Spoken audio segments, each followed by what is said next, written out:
saya akan menjelaskan tentang konflik sosial.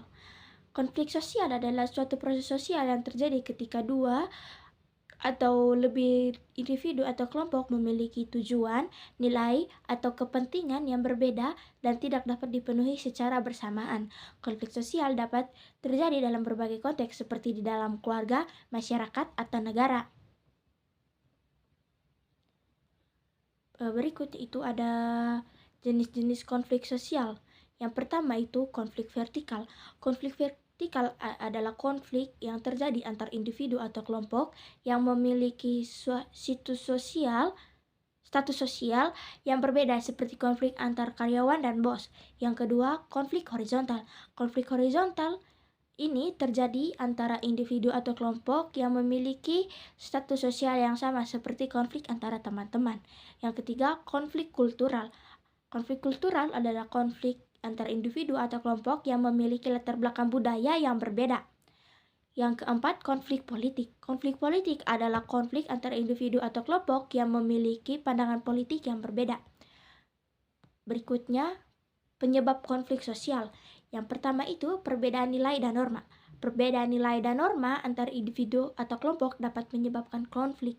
Yang kedua, kepentingan yang berbeda. Kepentingan yang berbeda juga memiliki perbedaan antara individu atau kelompok yang dapat menyebabkan konflik. Yang ketiga itu kurangnya komunikasi. Kurangnya komunikasi antar individu atau kelompok dapat menyebabkan konflik. Yang keempat itu perbedaan sosial atau ekonomi. Perbedaan sosial atau ekonomi antara individu atau kelompok dapat menyebabkan konflik. Seperti contohnya itu seperti perbedaan ekonomi itu seperti yang kaya itu merendahkan yang miskin. Berikutnya itu dampak konflik sosial. Yang pertama itu kerusuhan dan kekerasan. Konflik sosial dapat menyebabkan kerusuhan dan kekerasan. Yang ketiga, penghancuran hubungan sosial. Konflik sosial dapat menyebabkan penghancuran hubungan sosial antar individu dan kelompok. Yang ketiga, keterlambatan pembangunan. Konflik sosial dapat menyebabkan keterlambatan pembangunan dalam suatu masyarakat.